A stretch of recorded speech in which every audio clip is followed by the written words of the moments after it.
Proverbs chapter 25. These are more Proverbs of Solomon, copied by the men of Hezekiah, king of Judah. This is the third time we've heard Solomon's name mentioned in the book. We know it's still him speaking. We read his name at the beginning of the actual Proverbs in chapter 10, verse 1, and of course, way back at the very beginning, the Proverbs of Solomon, son of David, in chapter 1, verse 1. So this is now the third reference to Solomon, to keep our minds straight that this is supposed to be Solomon speaking. I'm not entirely clear why this section of Proverbs is set apart from the other section. It says here, these were copied by the men of Hezekiah, king of Judah. We haven't gotten to Hezekiah yet in our historical progression through the Old Testament. He's going to come along about 200 years, a little more than 200 years actually, after Solomon. He's going to be in charge of Judah. He's going to be a king of Judah at the time when the northern kingdom of Israel was taken away into captivity by Assyria. That happens in 722 BC, and Hezekiah is a king in Judah at that time. And he's going to have his own deal of trouble with Assyria, although Assyria will not capture or conquer him. So he lives in the late 700s BC. So he comes along 200 plus years after Solomon. At some point during Hezekiah's reign, his men copied down these Proverbs. I'm not clear if it's just this section of Proverbs that Hezekiah's men copied, or if they copied the entire book, and they're just now acknowledging that they I don't know. I mean, with the way they thought back then and the way their minds worked in terms of explain, I just don't know. It could be that this is strictly a section here. Maybe Solomon wrote these Proverbs on a different scroll that got misplaced and wasn't with the rest of them and got found later on. But, maybe. I don't know. I mean, we do read not a little bit, about 100 years after Hezekiah, down in the days of Josiah in the 600s BC, we're going to read an example of a copy of the Book of the Law that had been somehow misplaced or lost, apparently for a long time, that they discovered in the days of Josiah in the late 600s BC,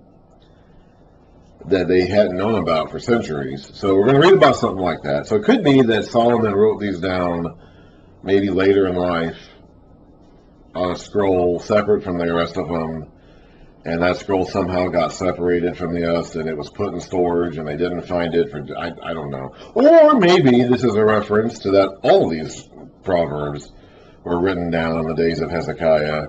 They came from Solomon originally, and they're copied in the form that we have nowadays. I mean, it could be a reference to that. I just don't know.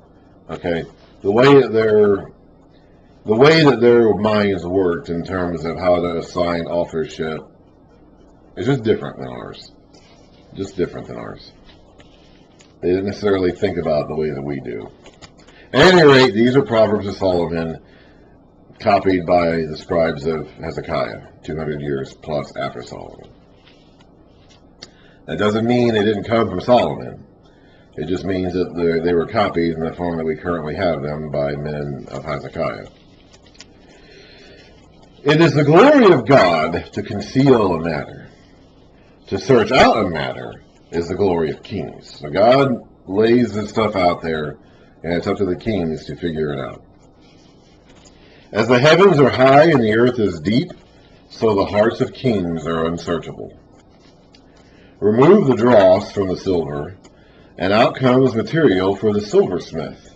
Remove the wicked from the king's presence, and his throne will be established through righteousness. I have an itch in my eye. Do not exalt yourself in the king's presence, and do not claim a place among great men. It is better for him to say to you, "Come up here," than for him to humiliate you before a nobleman. So know your place, in other words. You are not the king. Know your place and wait for the king to call on you. What you have seen with your eyes, do not bring hastily to court. For what will you do in the end if your neighbor puts you to shame?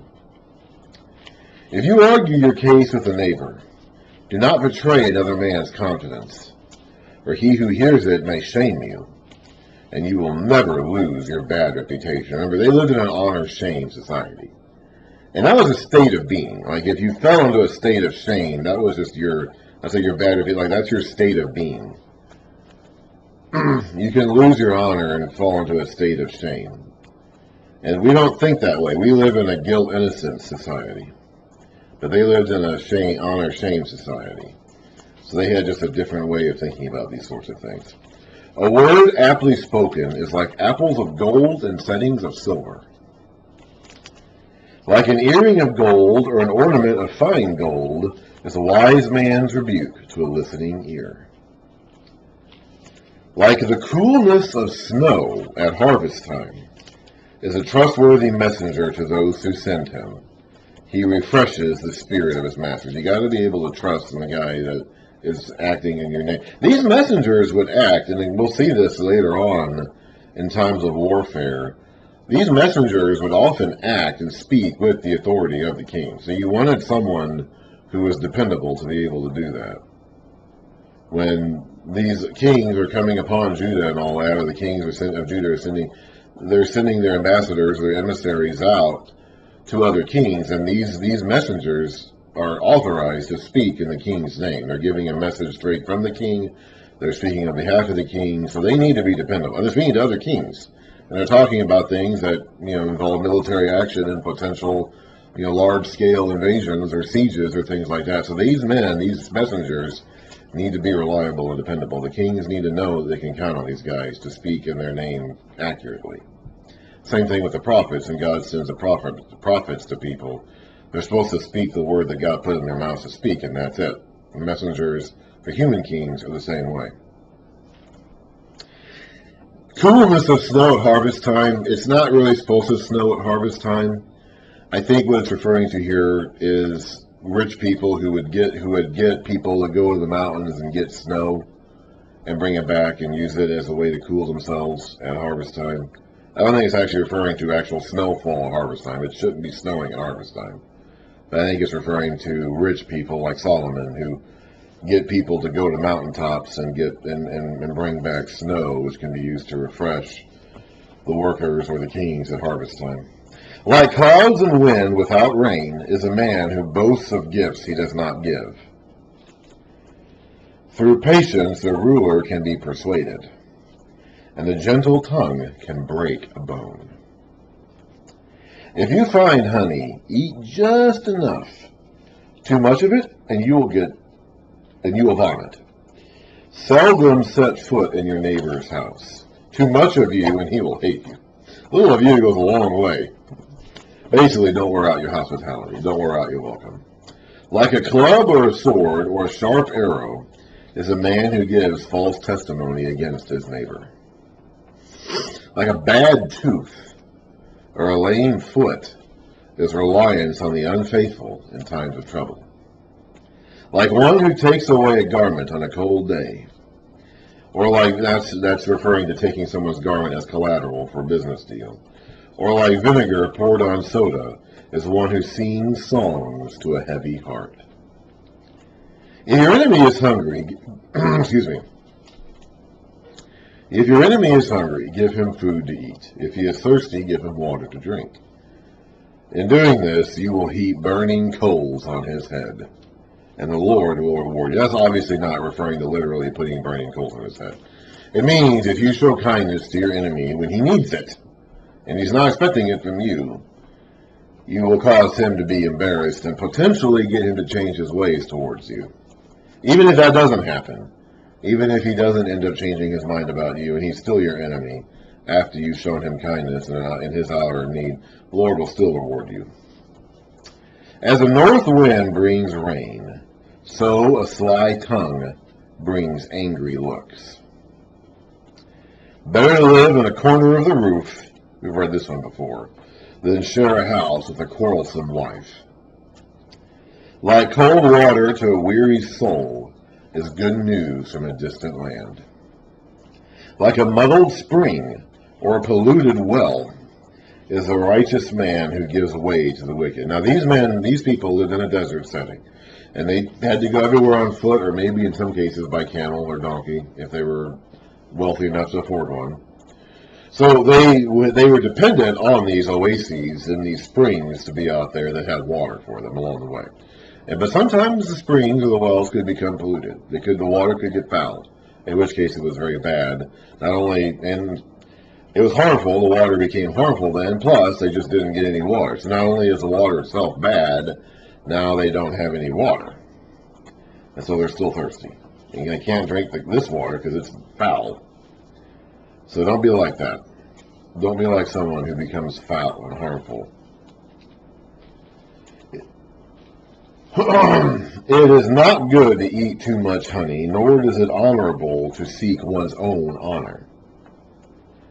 Like a wall whose walls are broken down, like a city whose walls are broken down, is a man who lacks self-control. The walls of a city were meant to defend that city from both invaders and the weather and wild animals. But if the walls are broken, they're not doing that. They're not serving any purpose, and the city is undefended. So if you're a man who lacks self-control, you're like a city who has no useful walls. Like snow in summer or rain in harvest, honor. And those things are not supposed to happen at those times of year. It's not supposed to snow in the summer. It's not supposed to rain at the harvest. For honor is not fitting for a fool. So honor is not supposed to be fitted onto a fool. Just like it's not supposed to snow in summer or rain in the harvest. Like a flood, now it does rain here sometimes in our harvest time. Generally speaking, our falls tend to have our best weather. September and October tend to be our calmest times of the year weather-wise. But it can rain here. I don't know so much about Israel's weather patterns, but clearly the expectation is that it's not supposed to rain at harvest time. Like a fluttering sparrow or a darting swallow, an undeserved curse does not come to rest. Curses, and that were a big deal back in their day. We've seen stories of people cursing people, and it was taken seriously. Remember back in Judges when that lady cursed her son for stealing the money, or whoever stole the money, and when he heard about the curse, he gave it back to her because he didn't want to be cursed. Like, the curses were taken seriously back in those days. A whip for the horse, a halter for the donkey, and a rod for the backs of fools. Do not answer a fool according to his folly, or you'll be like him yourself. However, answer a fool according to his folly, or he'll be wise in his own eyes. So those are two proverbs that give almost seemingly directly opposite pieces of information and advice.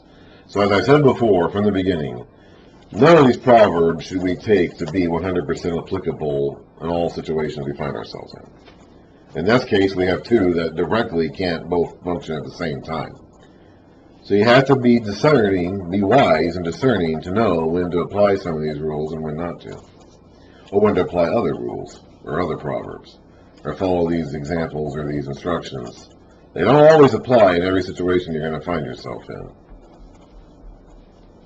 But knowing part of the task is having the wisdom to discern when they do and when they don't. Like cutting off one's own feet or drinking violence is the sending of a message by the hand of a fool. So again, your messengers need to be dependable. Like a lame man's legs that hang limp is a proverb in the mouth of a fool. Like tying a stone in a sling is the giving of honor to a fool. You aren't supposed to tie the stones in the slings. You're supposed to put the stones in the slings so you can then throw them at something. If you tied the stone to the sling, the stone wouldn't go out when you threw it, and it might even bounce back and hit you in the face.